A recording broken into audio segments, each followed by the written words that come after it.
grand plan. Okay? Dito natin sisimulan. Ito pala muna, bago yan, ito po muna, yung pahayag ni Barsaga. Well, I believe that if anyone should be investigated, the first person to be investigated is House Speaker Martin Romualdez. Why, sir? Why?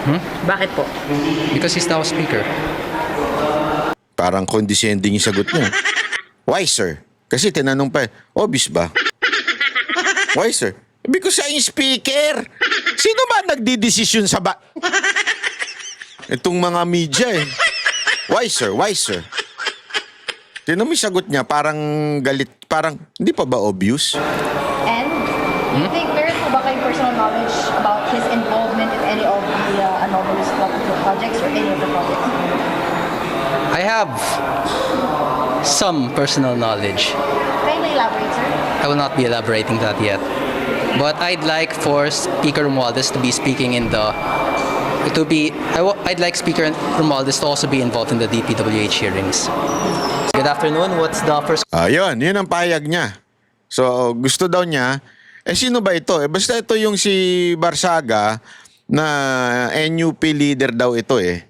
So, isang party na leader ng NUP na partido. Although not the main leader, yung pinaka-top, pero isa ito sa mga leader. Anyway, anong relevance itong issue na ito? Kasi una-una, ladies and gentlemen, ayan na nga eh, mismo nga kapwa congressman, alam na nila kung sino yung mastermind. Pero iba ang takbo ng Senado ngayon, di ba? Kaya ka magtataka. Alam niyo kung bakit? Ito ang dahilan. Ito. Papakita ko sa inyo.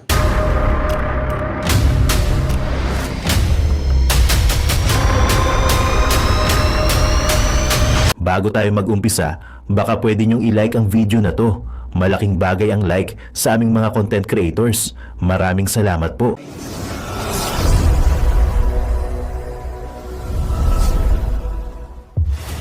Si Zaldico ang talagang punot dulo nitong korupsyon pagdating sa mga budget natin. Hindi lang sa flood control. Yan po yung sinabi ni VP Sara Duterte. Sinigundahan naman ni Tiangco yung kay Zaldico, hindi yung kay Romualdez ha. At ito namang si Diskaya, siya mismo nagsabi bilang witness. Mismong narinig niya sa mga congressman na humihingi sa kanya na ito'y para kay Speaker Romualdez, ito ay para kay Zaldico. So sinabi na nila. Okay, ngayon, eto ngayon si Magalong nagsalita na rin. Okay, finally. Ito, pasok. Marami sa kanila involved. No? Walang kaduda-duda yan. Ito nga, hirap na hirap silang banggitin pa yung... Finally, tinanong, di ba? Walang kaduda-duda yan. Kasi tinanong kung yung mga congressman ba ay, o mga mambabatas ba ay involved. Ang sagot niya, walang kaduda-duda yan. At ito nga, ayaw pa nilang banggitin yung kanilang mastermind. Sa mga mastermind nila dyan, si Zaldico, hirap na hirap pa silang banggitin. Si Zaldico, di ba? Hello, Zaldico. How are you? I miss you. Kamusta ka na? Sabi ko sa'yo kinantil mo yung... anak ni Lord. Hindi, alam mo, hindi po ako nagmamalaki ha na mga ganito nangyayari ha. Ayoko po kasi as much as possible, ayokong sabihin karma ito, ayokong sanang sabihin na kagagawan mo ito. Pero gayon pa man, sabi ko nga sa inyo, ang salita ng Diyos ay mananatili yan sa puso ng bawat isa. Ano yon, mga ladies and gentlemen? Sabi doon, lahat ng nakatatago, all that it is hidden shall be revealed. Yan ang dyan. Ibig sabihin, lahat daw ng, sa Tagalog, lahat ng sikreto, di ba, ay lalabas at mabubunyag. It will come to the light eventually. Kaya nga, alam nyo, ladies and gentlemen, hindi porket walang nakakita ngayon, o di kaya walang nakaalam ng ginagawa mong kasalanan o kawalang yan, lalong-lalo na sa bayan, na ang inaapi mo ay hindi lang naman iisang tao, kung hindi napakaraming tao, at ang apektado dito ay hindi lamang iisang buhay, ito'y kumikitil ng buhay ng mamamayang Pilipino,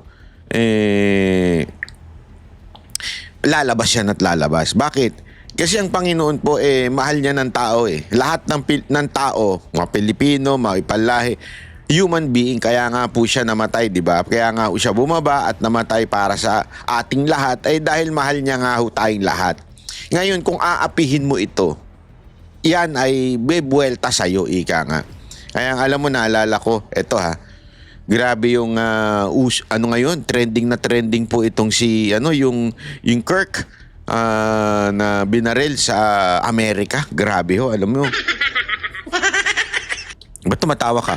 Hindi, kasi grabe ho talaga. Nung pinanood ko yung pagka-barreling, in-assassinate po si yung clerk. Tapos, nung inaaral ko, kasi tinitingnan ko kung sino ba ito? Tinanong ko pa nga, ChatGPT. Who is Charlie Kirk? Yung si Charlie Kirk, kung hindi nyo pa nababalitaan, ito po yung nabaril. Ito po ay isang political activist, author, and commentator na founder ng Turning Point USA, non-profit organization, ito, ng mga kabataan. Noong una, akala ko isang ordinaryong aktivista at leftist lang ito. Hindi po pala. Sa po pala ay ipinapasok niya ho ang salita ng Diyos sa sa bayan, tungkol sa bayan. Although ito ay sabi nila close daw kay Republican president na si Trump. Medyo konserbatibo daw ito. Anyway, akin hindi ko kasi alam ang lahat na sinasabi niya at opinion niya. Hindi ho tama na gano'n ang gawin.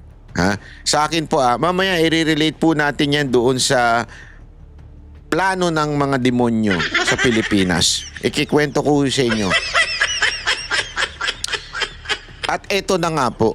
At alam nyo, ladies and gentlemen, dahil dito, meron akong nabasa, sana nga totoo. May nabasa ako na sabi ni Trump ay yung pumatay daw dito, ay yung nag-assassinate dito kay Charlie Kirk ay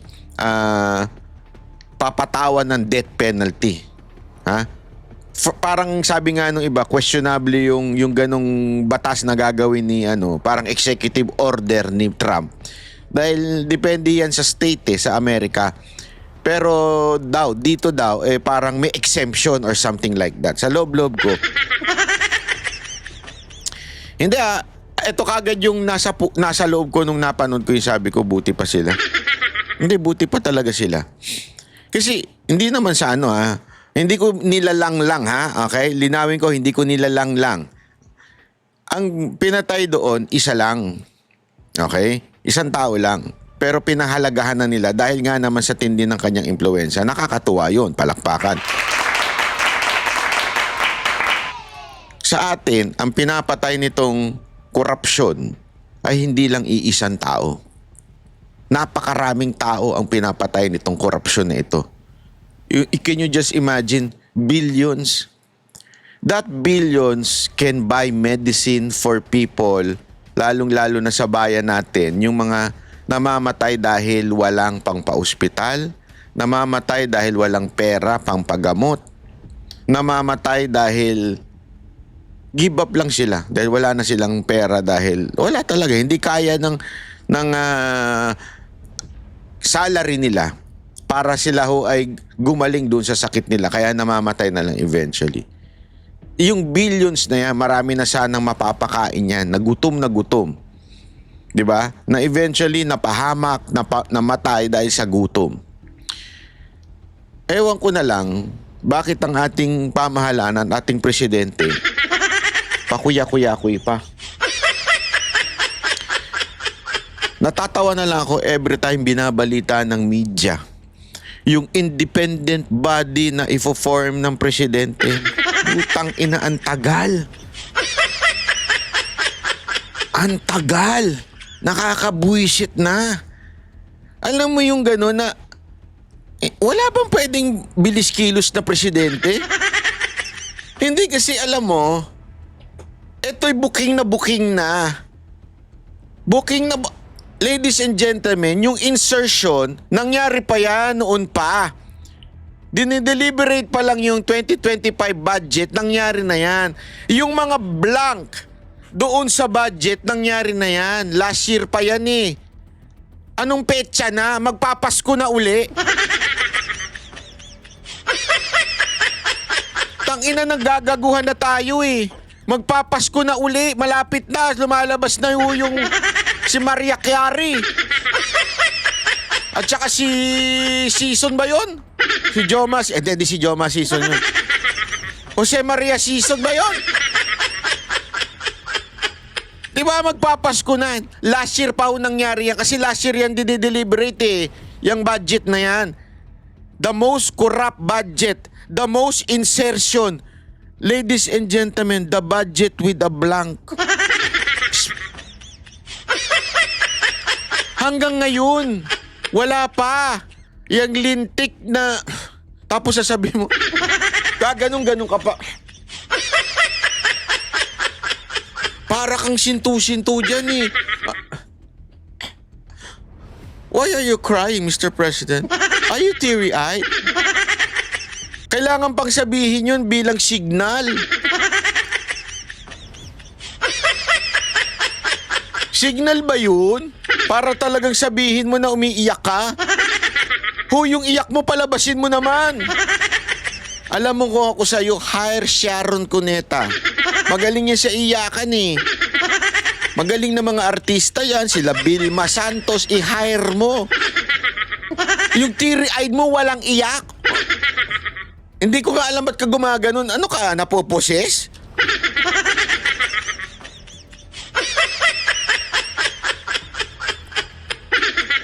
Tama na yung drama mo, Mr. President. Ano ka? Ayusin mo yan. Ito na lahat na ng tao eh. Inunahan ka pa ni Diskaya. Inunahan ka pa ni Magalong. Bumaba ka na kaya? Mag-resign ka na lang kaya? Alas si Baguio City Mayor Benjamin Magalong na may mga mambabatas na sangkot sa sindikato na nasa likod ng katiwalian sa flood control projects. Isang palaisipan din para sa alkalde kung bakit hindi maituro na isa sa personalidad na sangkot sa anomalya. Ay, wait lang. Caption this. Pwede ba? Lagay nyo yung caption nyo. Magandang itsura yan. Lagay mo sa baba yung caption nyo. Tangin ng pagmumukha yan, di mo mapapagkatiwalaan no? Ayan. Sumama pa yung isa.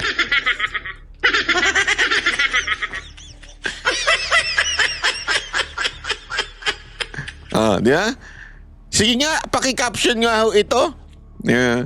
Ipopost ko nga ito sa social media ko.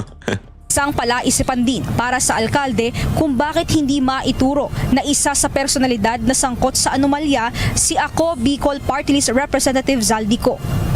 For some reason, di ko rin alam kung bakit takot na takot. Ibig sabihin, it's a public knowledge inside Congress kung gaano ka-powerful yung tao na yan. No? But why is it that they're afraid to mention his name? Alam mo, tanong mo si Lacson. Kaibigan mo yun, di ba? Kaibigan mo yon, tanong mo si Lacson. Tanong mo rin si Soto kung bakit na takot silang banggitin yung pangalan. Sus, kumpare. Wala talaga. Soto, nasira yung pangalan mo, sayang. Sayang yung mga pinaglaban mo noon, nasira lang dahil dito. Hindi kasi, ladies and gentlemen,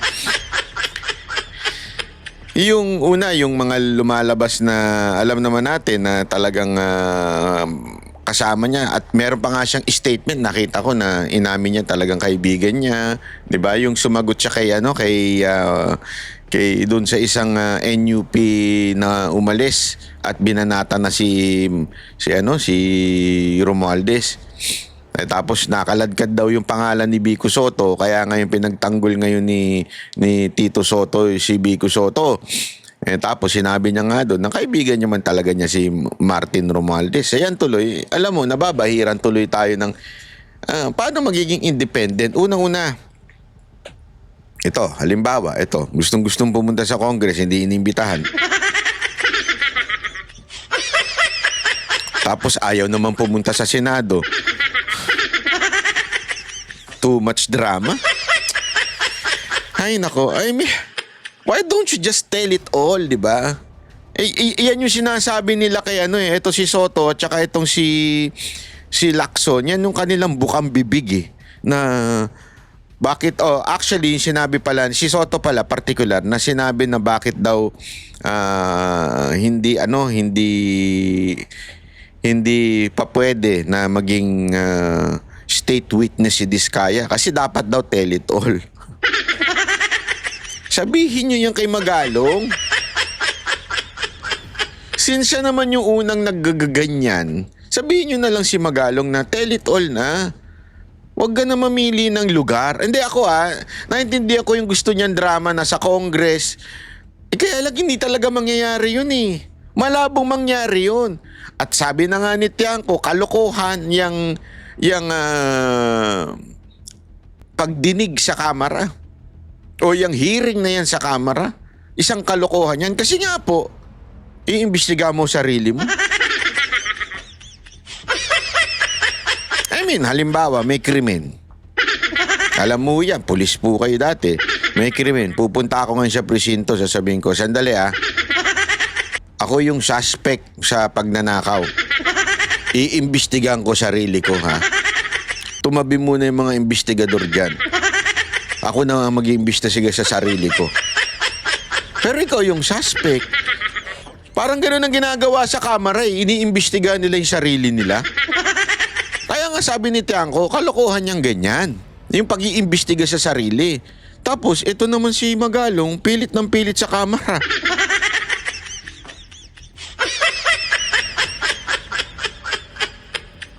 Hindi, sana lang, ano mo na sa Senate. Inunahan ka pa ng iba Why? Ayon sa punong lungsod ng Baguio, ito ay dahil karamihan ng sangkot ay mula sa mababang kapulungan ng Kongreso. Pinuna rin ni Mayor Magalong ang aniyay sindikato sa pamimili ng mga mambabatas ng district engineer. Kasi kalimitan, alam nyo naman yung district engineer, sino namimili dyan? Ang namimili naman dyan yung mambabatas, hindi naman si Secretary DPWH. Kasi ganyan na naging kalakaran. Bakit sila nagmimili? Kasi nga nandun yung complicity, nandun po yung sindikato. No? Kaya sa atin po, paano natin ma-address to? Again, the principle of transparency. Kamakailan naman ay nakatanggap ng imbitasyon mula sa Senate Blue Ribbon Committee si Mayor Magalong. Bagamat naniniwala ang alkalde na mas may kredibilidad ang investigasyon sa mataas na kapulungan, nais pa rin niyang humarap sa Kongreso na aniyay sentro na Ayun naman pala, mas may kredibilidad ng Senate Bakit doon sa Congress mo gustong pumunta? Sir, hindi po kayo imbitahan. Huwag na po kayong umasa na iimbitahan kayo doon. usapin. So marami nagsabi sa akin na, ay Mayor, kawawa ka lang dyan sa house, puputaktihin ka. Sabi ko, alangan naman ako hindi pupunta sa, alam mo na ako pupunta sa house na wala akong bala. Siyempre nakaprepara din ako, no? Kaya, I am a soldier, no? And I came from a tactical unit. So, I'm prepared to go to the battlefield.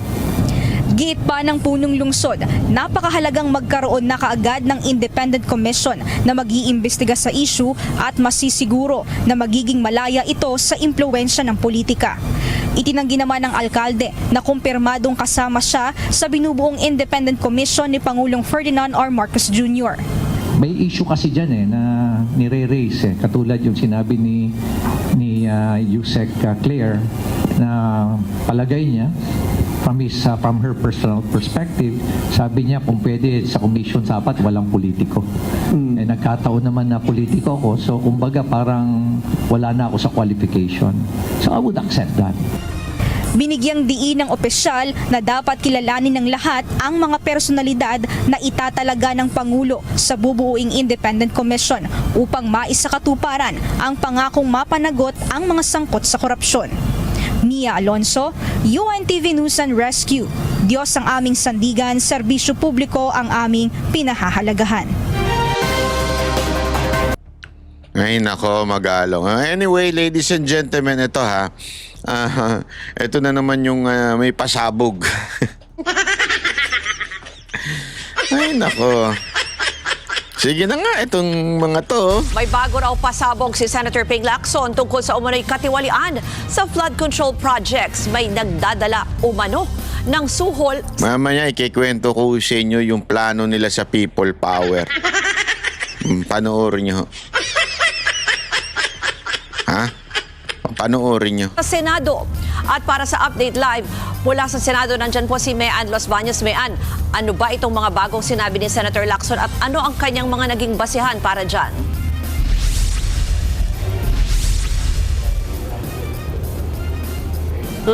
Ruth, may nakuha nga raw na CCTV footage ang kampo ni Senator Ping Lacson kung saan makikita na dumalaw dito sa Senado noong August 19 ang isa sa mga kawani ng construction companies na may kinalaman sa mga maanumalyang flood control projects. Ayun na. Base sa naunang sinabi ni dating DPWH Engineer Bryce Hernandez sa pagdinig ng Kamara, nagdadala umano ng suhol ang staff na si Mina sa isang Beng Ramos na staff umano ni Senator Jinggoy Estrada. Itinanggi na noon ni Estrada na staff niya si Ramos, pero lumalabas na staff siya ng Senado at nakadetail sa Blue Ribbon Oversight Office Management bago nalipat sa motor pool. May ideya na raw sina Lacson kung kaninong opisina sa Senado dumalaw si Mina, pero magiging sentro raw ito ng susunod na Blue Ribbon hearing sa Webes, September 18. Mukhang alam ko na patutunguhan ito. Ito parte ito ng mga plano eh. Alam nyo, there is a great big conspiracy na nangyayari ngayon sa ating bayan. Malungkot man unawain at intindihin, marami ang nagagamit dito sa conspiracy na ito. Alam na natin kung sino ang punot dulo. Alam na natin sa puso natin kung sino talaga ang pinaka-corrupt na opisyal. Alam na natin yan. Pero ngayon, tila nililihis kung kani-kanino, kung sino-sino. Nabuking na nung una, binubuking na ng paulit-ulit ng iba't ibang opisyal ng gobyerno. Ngayon, binago ang kwento ng script ng Kamara. Tila sa pagpapalit ng leadership sa Senado, tila yung script na yon ay pinipick up na sinasakyan na ngayon ng Senado.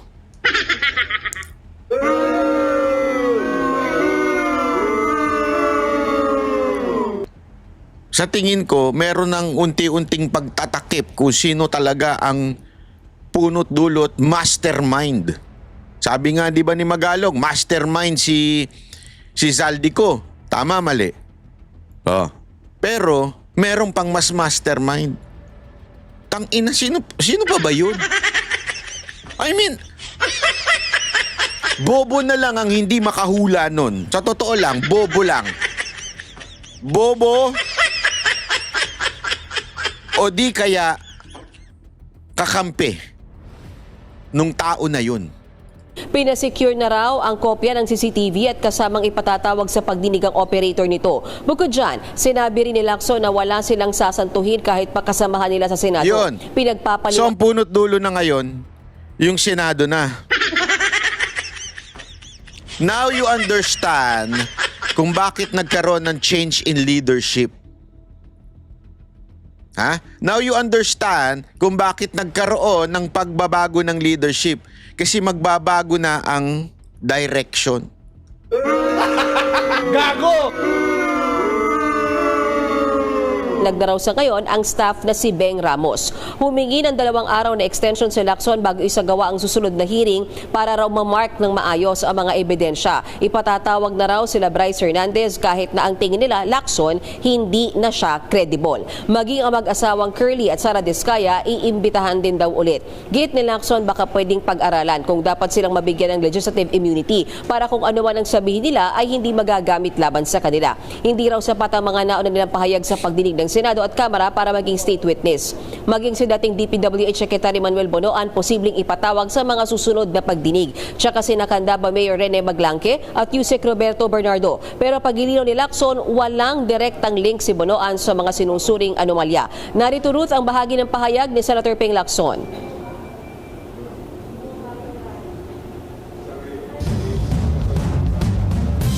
Wala, di kayo ready. Boo!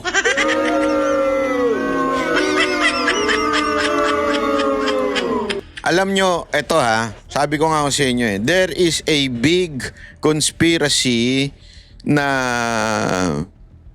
pagtatakip na sa isang malaking nabuking. Alam naman natin na nabuking itong, kasi ganito nangyari dyan.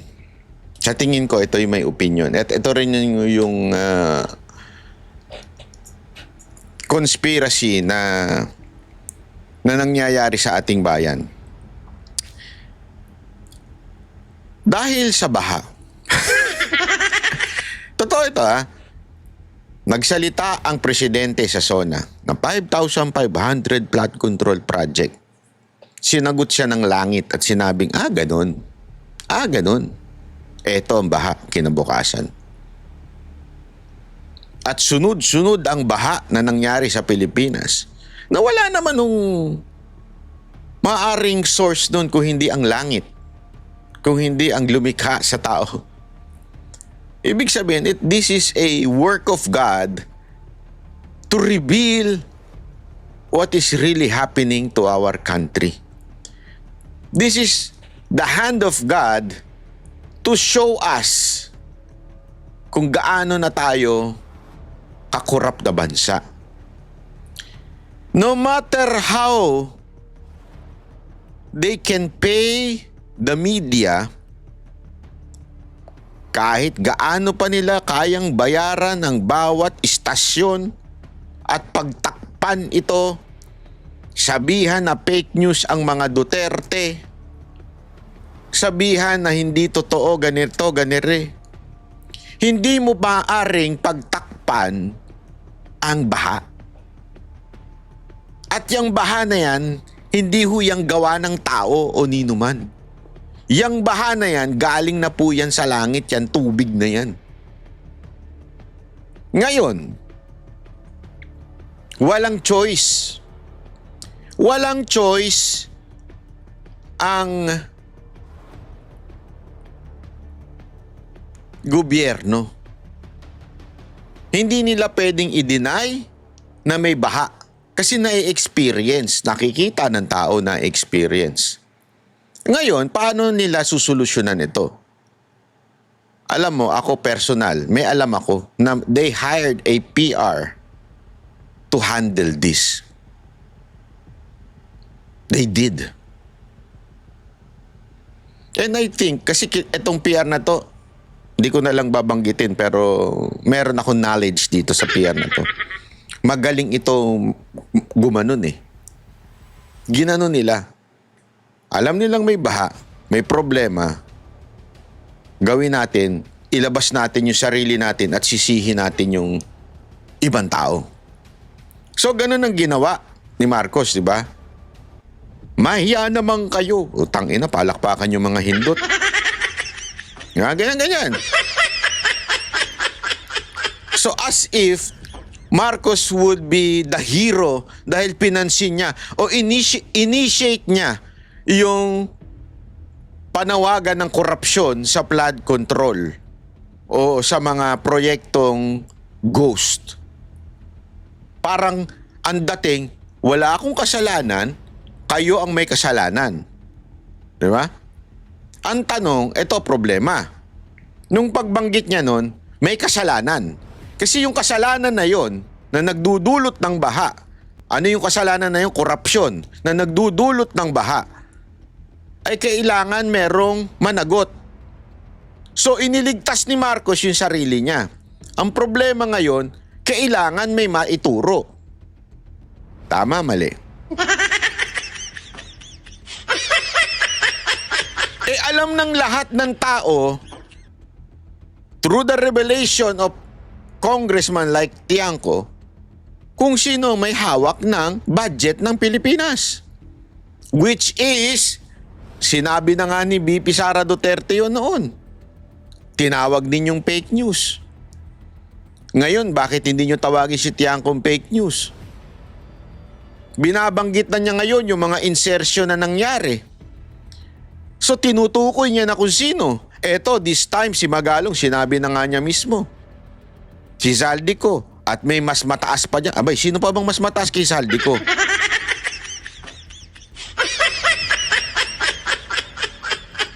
Diba? Hindi naman na dating kailangan. Ikaw din pala eh. You're afraid to mention the name that should not be mentioned. So ngayon, tumatama ngayon, walang iba kung hindi kay Romualdez at kay Zaldico. Yung pahayag ni Marcos. Ang problema, paano ngayon iikot yun? Eto na. Dito na gumagalaw na naman yung teorya na kailangan may baling sa iba. Sino ang babalingan ngayon? Lahat ng kalaban sa politika.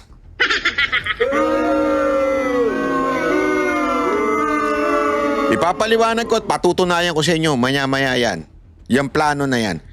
Walang iba ko hindi ang mga Duterte. Sila ang may kasalanan nitong lahat ng bagay na ito at ang lahat ng kaalyado nila sa Senado. Kaya nga, ang tono ng Kamara, ayan na, binuking na ni Diskaya, di ba? Mga congressman ito. Pero ang Kamara, ibinubuking ngayon, sinasabi ngayon yung mga senador. Hindi ko maintindihan. Si Lacson at saka si Soto, parang tila, ganun ang tono.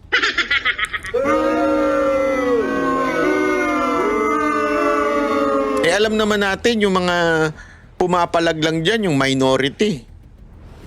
Yung iba, tameme naman eh. Bakit? May personal interest eh. Negosyante eh. Di ba? O kaya yung iba, talagang gusto lang sa posisyon, ayaw maalis. Mahirap kumontra at mahirap lumaban sa presidente. So tila, yung Senado, babanatan ng sarili nila. Kesyo ang dating pa, wala kaming sasantuhin. Hindi yun eh. It's really obvious na sinasakyan na ninyo yung script ng Kamara para maiwas doon sa mastermind. O mamaya, meron ako at meron pa silang ginagawa na matindi ngayon. Pero bago yan, eto, tingnan ninyo to, panoorin nyo ito.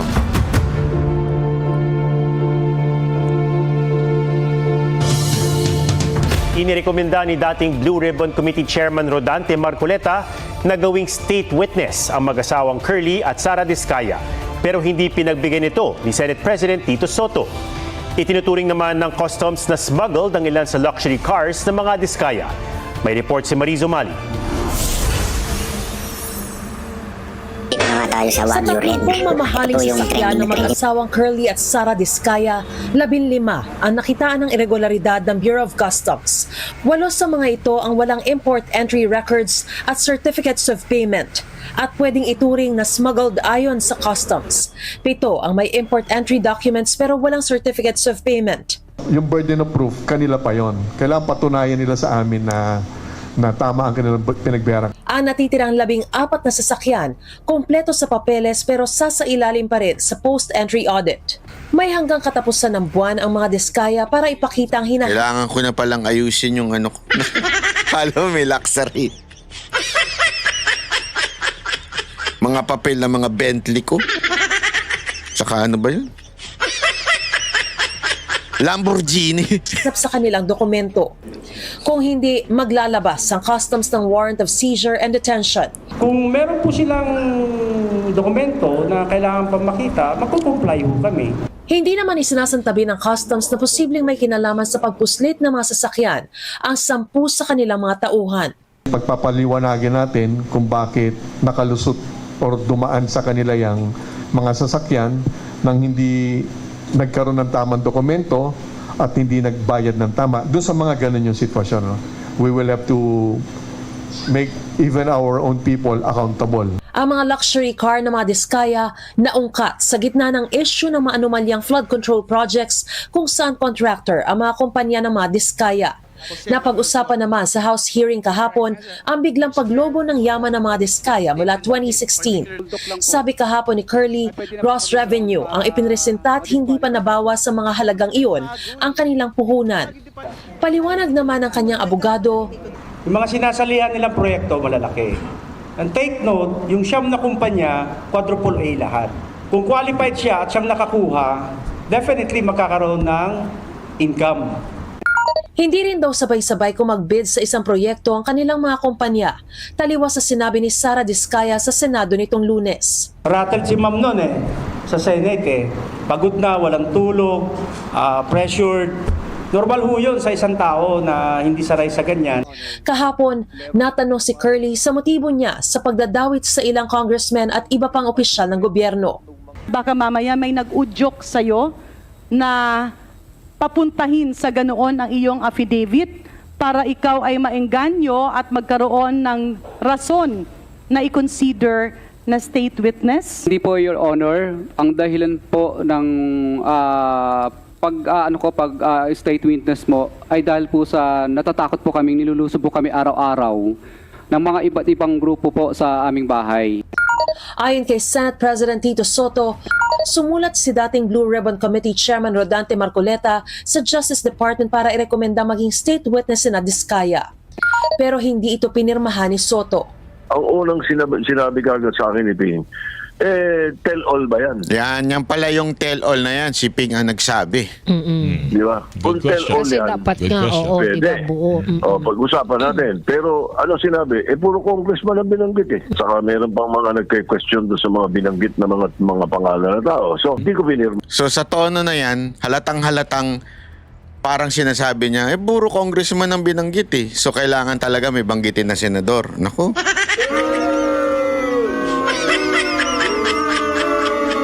Hindi ko sinasabing malinis sa mga senador Hindi ko sinasabi yan.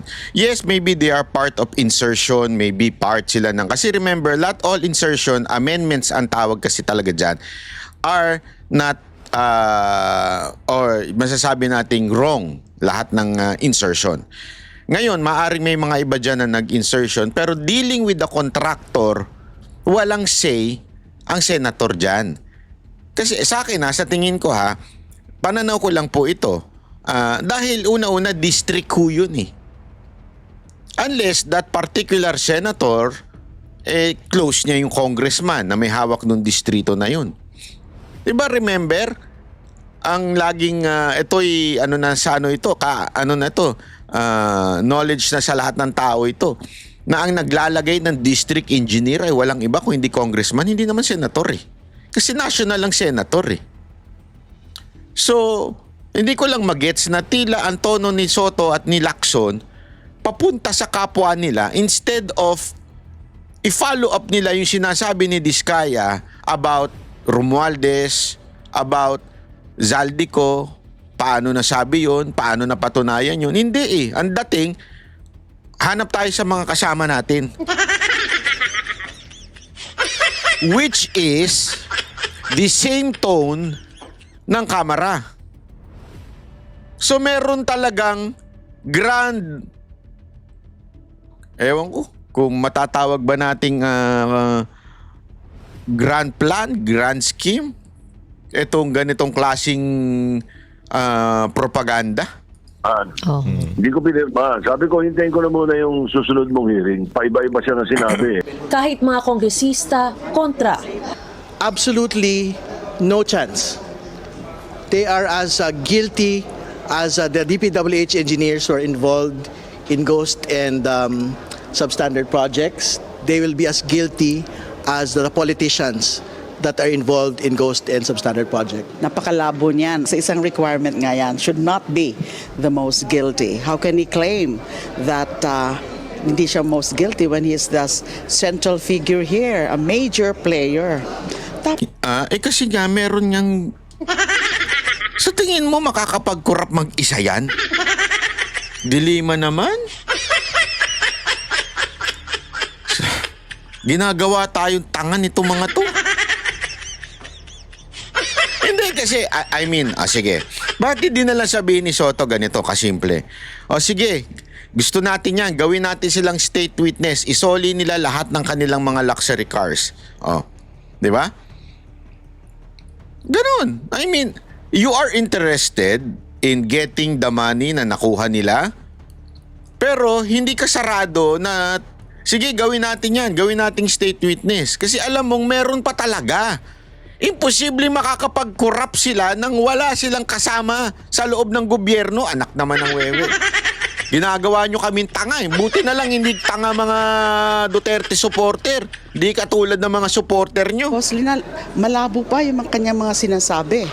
Sa ilalim ng Witness Protection, Security and Benefit Act, maaaring maging state witness ang isang taong kasama sa krimen pero may mga requisitos para rito. Pwede po sila maging state witness kung hindi nga sila most guilty. At yung testimony nila is absolutely necessary for the case to stand in court. Kaso nga lang po, ang lumalabas po sa mga statements nila ay mukhang kakontsaba na nila from the very start.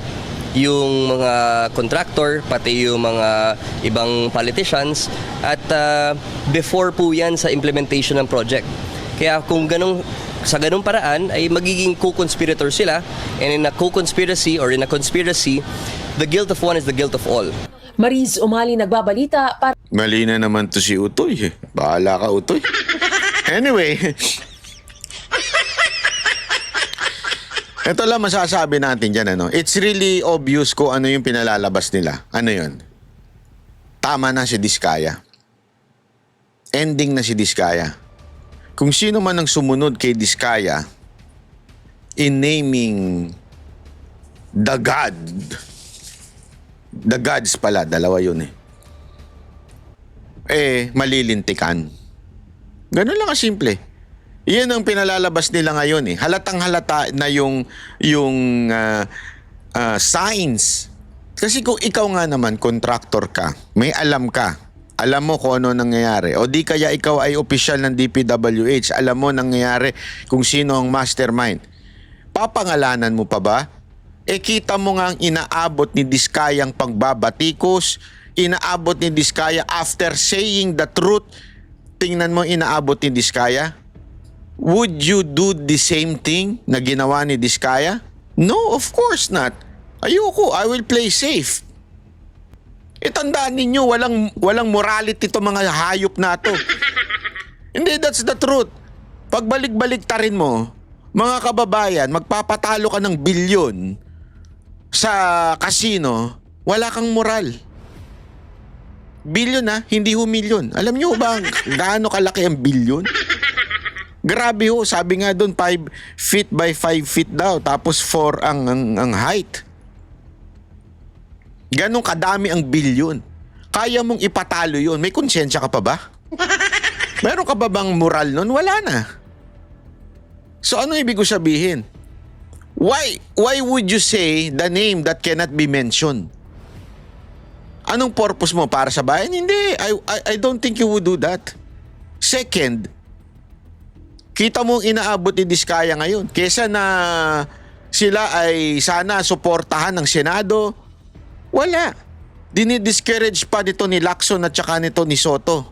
Oo, kunwari, objective, pero obvious naman yung pagiging pagdi-discourage nila ni Soto at saka ni Lacson dito kay Diskaya.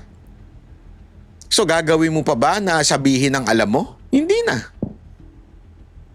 Malilintikan ka eh. Di ba? Simple lang eh. Kaya nga alam nyo, mga kababayan, ito yung sinasabi ko sa inyo, napupunta na tayo doon sa pinaka sa tingin ko nagiging grand plan. Okay? Dito natin sisimulan. Ito pala muna, bago yan, ito po muna. Yung pahayag ni Barsaga. Well, I believe that if anyone should be investigated, the first person to be investigated is House Speaker Martin Romualdez. Why, sir? Why? Bakit po? Because he's now Speaker. Parang condescending yung sagot niya. Why, sir? Kasi tinanong pa, obvious ba? Why, sir? Because I'm speaker. Sino ba nagdidesisyon sa itong mga media eh? Why, sir? Why, sir? Tinan mo yung sagot niya, parang galit, parang hindi pa ba obvious? And Do you think meron po ba kayong personal knowledge about his involvement in any of the anomalous flood control projects or any of the projects? I have some personal knowledge. Kindly elaborate, sir. I will not be elaborating that yet. But I'd like for Speaker Romualdez to be speaking in the I'd like Speaker Romualdez to also be involved in the DPWH hearings. Good afternoon. What's the first? Yun ang pahayag niya. So, gusto daw niya, sino ba ito? Basta ito yung si Barsaga na NUP leader daw ito eh. So, isang party na leader ng NUP na partido. Although not the main leader, yung pinaka-top, pero isa ito sa mga leader. Anyway, anong relevance itong issue na ito? Kasi una-una, ladies and gentlemen, ayan na nga mismo nga kapwa congressman, alam na nila kung sino yung mastermind. Pero iba ang takbo ng Senado ngayon, di ba? Kaya ka magtataka. Alam niyo kung bakit? Ito ang dahilan. Ito. Papakita ko sa inyo. Ito ang dahilan. Yan. Di po ako nagsabi niyan, DWIC para malinaw. PBBM, duda sa aligasyon ng mga diskaya laban kay Speaker Romualdez. Di ba? Diyan pa lang, kitang-kita mo na anong klaseng conspiracy na o masasabi nating teorya na nangyayari ngayon. Babalik ko kayo doon sa kwento ko na nagsalita si Bongbong Marcos at sinabi niya, mahiya naman kayo, walang niya kayo, ganyan-ganyan, di ba? Flood control project, di ba? Kasi nanggaling yan doon sa una, pinagmalaki ko, ako ay merong 5,500 na flood control. Kinabukasan, binagyo, nag-flood, tapos sunod-sunod na. So buong taon, sunod-sunod na kapalpakan sa budget, sa mga ghost project. Wala nang choice si Marcos kung hindi iibaling sa iba, isisi. Nung nagsalita siya, mga walang niya naman kayo, bla bla bla bla bla.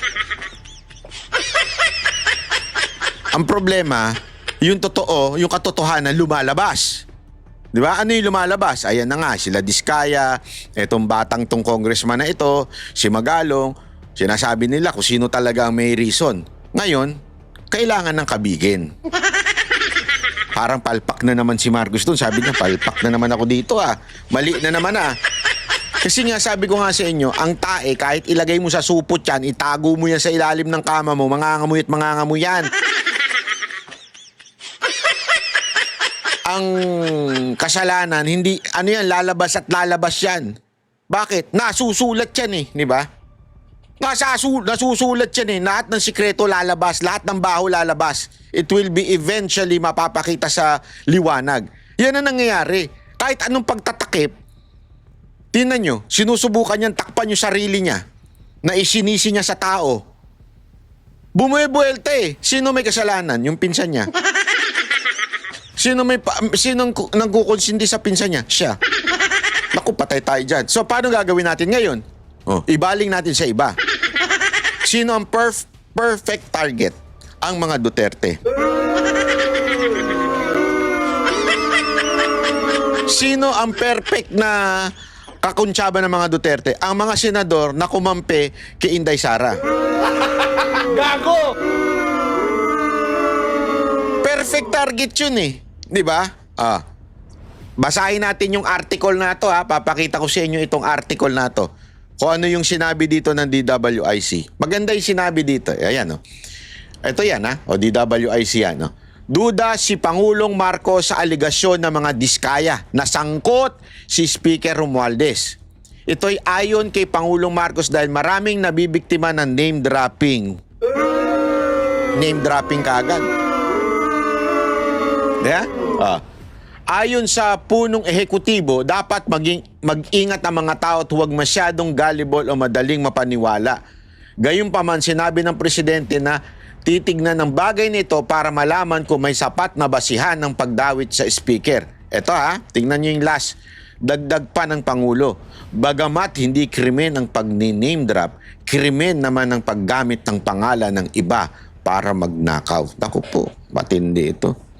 Mukhang, alam mo yon, instead na talagang suportahan yung mga revelasyon, ng Diskaya, talagang, ito palang nililigtas mo na eh. Sinasabi mo na name dropping eh. Di ba? Yan yung G's of all, yung sa news na yan eh. Dini-name drop ng Diskaya si Romualdez. Sabi nga sa huli, di ba? Pag diname drop, krimen naman ng paggamit ng pangalan ng iba para magnakaw. So, parang sinasabi niya, yung mga congressman, ginagamit lang ang pangalan ni Romualdez at ni Zaldico para magnakaw. Di ba? Binibigyan niya na ng justification. Parang sinasabi niya, hindi, ginamit lang ng mga congressman niyang si Romualdez, yung pangalan ni Romualdez at saka ni Zaldico para makapagnakaw. Pero hindi naman talaga sila sangkot. Gago! Again, may punto ba? Banat bay o wala? Be objective. Eto, tanungin ko kayo. Ano sabi ni Tiangco? Di ba sabi ni Tiangco, si Zaldico ang naglalagay o nag-insert ng how many billions sa different district? Hindi po ako nagsabi niyan, ha? Si Tiangco po ang nagsabi niyan. Kaalyado ng Pangulo. Sinabi niya, si Zaldico, siya nag-decide. Magkano natanggap ng party list? 2 billion. Yung pamangkin niya, 2 billion din. Na pangkaraniwan lang daw, swerte ka na nga daw pag nakatanggap ka ng 150 million na proyekto. Eto, 2 billion. Hindi lang yun, 2 billion sa kanya, sa partido niya, ay sa party list niya, 2 billion doon sa pamangkin niya. Tapos may mga inalat pa sa iba't ibang distrito. Si Tiangco nagsabi niyan, hindi ako. So, sa tingin ninyo, may nagtanong nga sa kanya paano magagawa ni Zaldico yun? Wala, makapangyarihan lang siya. Hindi, paano niya magagawa yun? Tama, tanong, kayo makakasagot nun. Walang tanga na magsasabi, hindi, magaling lang talaga si Zaldico. Kaya niya nagawa yun. You cannot do that unless inapprove ka ng Speaker of the House. Tama, mali. Di ba? Ngayon, wala bang name dropping ba yung ginawa ni Diskaya? Wala bang ebidensya? Yung mga dokumentong pinresinta ni Tiangco ay galing mismo sa Kamara.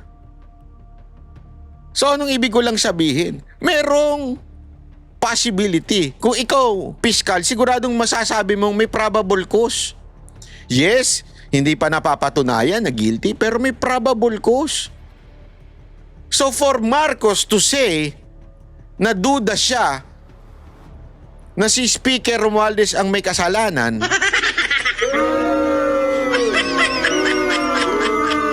ito'y malawakang pagtatakip sa matinding anumalyang nangyayari sa ating bayan. Hindi pa ba obvious? Gusto nyo pang malaman kung paano tinatakpan? Diba? Again, sinasabi ko, balik tayo sa kwento natin. Lagi ko kayo babalik para maintindihan ninyo yung grand conspiracy sa nangyayari ngayon. Nagsalita ang Pangulo, pinagmalaki niya, may 5,500 flood control. Kinabukasan, binagyo, binaha. Buong taon, binagyo, binaha. Buong taon, na booking ang budget. Pangalawang SONA, sinabi niya, pangatlong SONA, sinabi niya, ito, walang niya kayo, ganyan, kayo may kasalanan, bla bla bla, para iiwas yung sarili, para manisin ng iba. Ang problema, naengganyo tuloy yung mga tao magsalita. At na-booking eventually na si Zaldico daw di umano at saka si Romualdez di umano ang may kasalanan nitong lahat ng nangyayari na ito. Di ba? So ngayon, kailangan bawiin, kailangan kabigin. So nagpa-interview si Marcos at sinabi niya yan. Ito pa matindi, ha? Ito matindi. Ito. Papakita ko lang sa inyo. Ito, panoorin ninyo, ha? Singilin ang korap. Yan ang sigaw ng ilang progresibong grupo sa ikinasanilang kilos protesta sa harap ng EDSA Shrine ngayong araw. Pinangunahan ng ilang pro-democracy groups ang protesta tulad ng Tindig Pilipinas at Kalipunan ng Kilusang Masa. Nandiyan din po ang ibang grupo ng mga manggagawa, kabataan at mga miyembro ng simbahan. Panawagan nila buuin na ang isang independent commission para mapanagot ang mga kurakot umano, hindi lang sa DPWH pero hanggang sa Kongreso. Huwag din daw dapat matapos lang sa investigasyon ng proseso kundi kailangang may makulong na sangkot sa katiwalian. Ayon sa MMDA, nasa 200 individual ang nakilahok sa rally. Bago yan, isang misa muna ang sinagawa sa EDSA Shrine sa pangunguna ng Clergy for Good Governance. Hindi po pwedeng ang pinaka-guilty sila ang nag-iimbestiga. Dapat independent commission. Ilabas na ang salin ng lahat ng mga government officials, lalong-lalo na yung mga nasa Senado at Kongreso. Dapat lahat po ay dapat wala po talagang sinasanto dito. Dapat lahat, okay? Hindi. Kasi alam nyo bakit ko ito pinakita? Alam naman natin kung papaano ginamit ng matindi ang mga makakaliwa nitong nakaraang panahon ni Romualdez. Alam mo natin 'yan. Talagang they were weaponized. Although sabi ko nga sa inyo, ito mga makakaliwa na ito po ay mga tawag dito, mga traidor. Okay? Pero gayunpaman, napaka-obvious. Etong nangyayari na to ay ewan ko kung inutusan sila o may kumpas ng kamera. Kasi, papakita ko sa inyo ha. Ayan po yung parte nun. Kita ninyo? Yung mga nasa picture? Sino yan? Diskaya, BP Sara, yung isang, kita niyo ito isa? Yung isang engineer, yung district engineer, tapos si Pulong. Di ba? Ang alam ko, congressman. Di ba? Ang binanggit si Zaldico tsaka si Romualdez. Bakit yung Duterte nandyan? That's why I think this is part of that grand plan.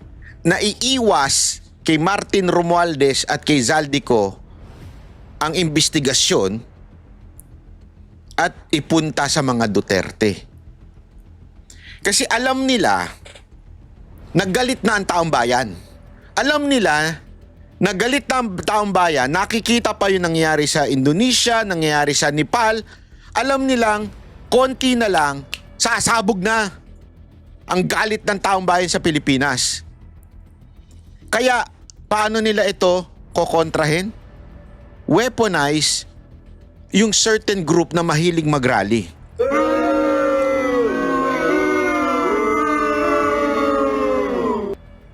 Etong mga makakaliwa. Diba? Iyon lang ho yun eh. Ganun lang po kasimple yun. Ngayon, eto na. Etong makakaliwa, wala ho ba kayong mga congressman sa Senado? Ayan yan, nagsasalita pa. Ay, sa Senado, sa Kamara. Ayan, nagsasalita pa eh. Hindi nyo alam yan? Yung korupsyon na nangyayari sa loob. Sasabihin ninyo, tell it all, Congressman, Senado. Pero sa totoo lang, ang target nyo, yung 4 lang na yan. Actually, ang talagang target nyo lang, mga Duterte. E dinindikit nyo lang, si Diskaya at saka yung isang district engineer dun sa mga Duterte. No. Again ito, papakita. Wait lang ha. Kasi para mas maunawaan natin. Dali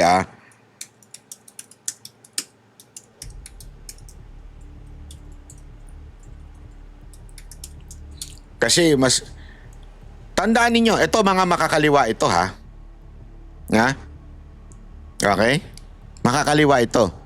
Merong alitan dating anak bayan at yung akbayan. Hindi yan magkakasundo. Sabi nga nito, sabi ni Ka Eric, yung akbayan, mga hilaw na komunista, something like that. I forgot koning exact term na ginamit niya. Parang breakaway group yan with the left. with the alam natin CPP, NPA, NDF. 'Di ba?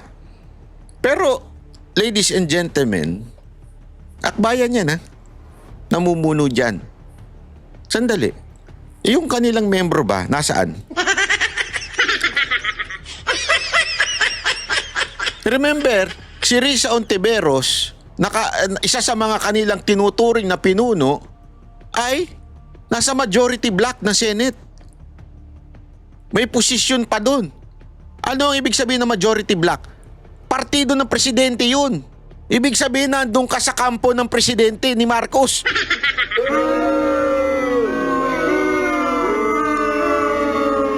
So, how legit na mag-lead ka ng ganyan o kayo yung kasi sila yan eh. Alam nyo kung bakit nila ginagawa ito? Kasi magkakaroon ng rally yung talagang taong bayan. Ito, they're trying to ang tawag dito? Para nilang kinikidnap na yung idea na magrarally tayo laban sa korupsyon. Yun yung ginagawa nila eh. Parang sinasabi nila, hindi, kami ang may karapatang mag-rally sa uunahan na namin. Kaya lang kasi ang bagal yung iba eh. Matagal ko nang pinapanawagan na mag-rally at magprotesta tayo at saka yung mga organizer na sana simulan na natin. Again, peaceful, legal, and under the bound of our Constitution. Yung rally na dapat nating gawin. I am not in any way agree sa violence. Ayoko ng violence. Kung magra-rally, dapat talaga ay peaceful rally. Ipakita. Kasi nagawa naman natin yan dati. 'Di ba? So, gawin natin. Kaya lang ngayon, para nang kinikidnap nila yung idea na sila lang ang may karapatan at sila lang ang quote-unquote anti-corruption.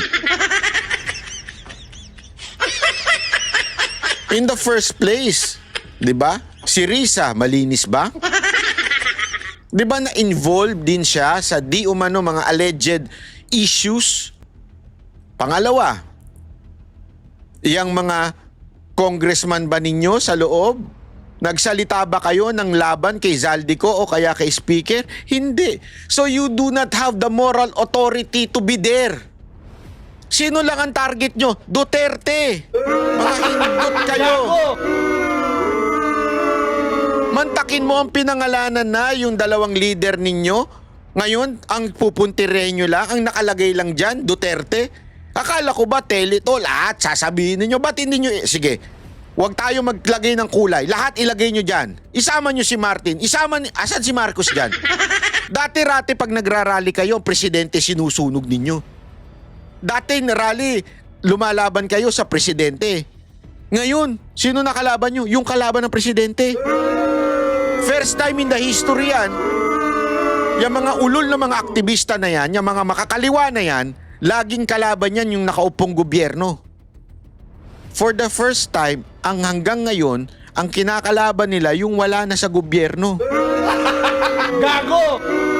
Alam mo kung bakit? Alam nila kasi magiging presidente na si VP Sara Duterte. Alam nila yan. Alam nilang magiging presidente na at ayaw nila yan kasi yung kalokohan nila hindi papayagan ni VP Sara Duterte. O, tuloy natin tong kawalang yan. Ay, huwag na natin tuloy yan. Walang kwenta. So, paano na banat bay? Ako may nabasa lang ako. Ayan. Merong pagtitipong mangyayari sa September 13. Sa EDSA Shrine. September 13. Nakita ko ito kay post ni Attorney Trixie. Ladies and gentlemen, marami na po ang ngayon announcement na kung ano-anong rally. Okay? So, sana umantabayan lang kayo sa mga lehitimong vlogger ng mga Duterte supporter. Wala nang iba. I mean, banateros. Alam nyo naman yan.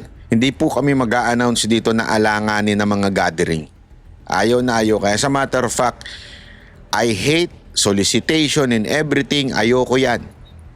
So, maaasahan nyo na i-announce namin dito yung mga lehitimong rally, lehitimong pagtitipon at protesta. At gayunpaman sa mga kilala ninyong mga vlogger na sila Attorney Trixie Cruz Angeles. Yang mga lehitimo na yan, nila Joey, sila ho yung mga nag-a-announce ng lehitimong rally na walang hingi ang magaganap. Okay? At ito pa, meron pa tayong final na plano ng mga demonyong nahuhuli na. Itong nakita niyo itong post ni Madam Lorraine na sinare ni Kifi. Ito po ay ang kanilang pag wala na talagang resort na mangyayari. Halimbawa, masisi na talaga yung kanilang pinuno. Tamaan na. Kasi ganito, ikikwento ko lang sa inyo. Kung sakaling lumaki ang mga pagtitipon, kung sakaling magkaroon ng pagpapalit ng presidente, ang makikinabang walang iba kung hindi si VP Sara Duterte. Tama, mali?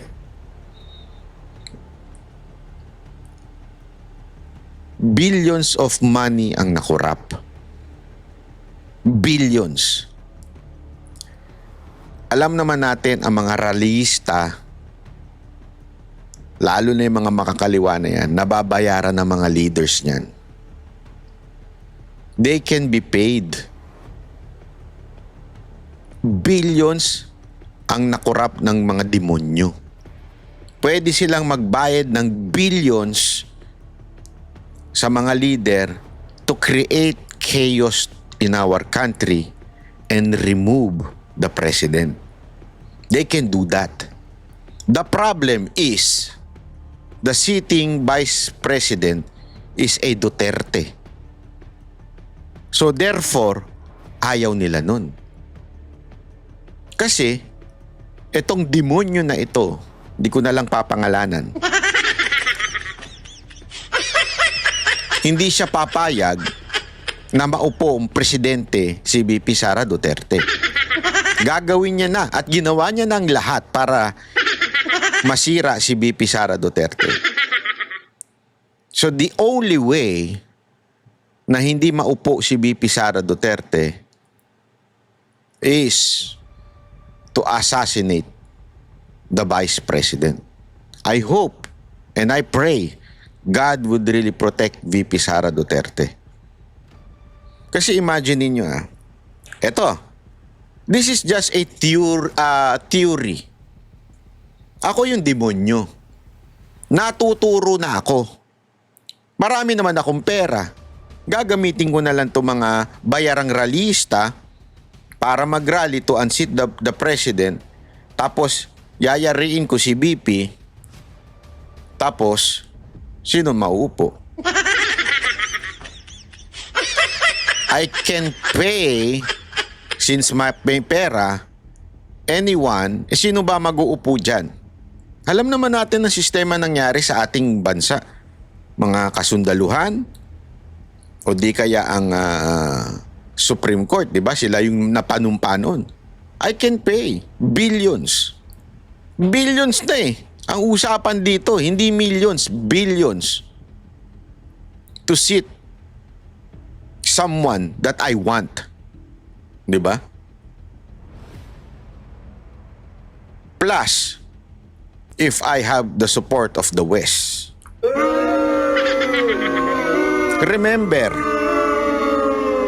galit ang West dito sa mga Duterte because of the foreign policy ng Duterte na hindi awayin ang China. Di ba? So, ibig sabihin, no, ladies and gentlemen,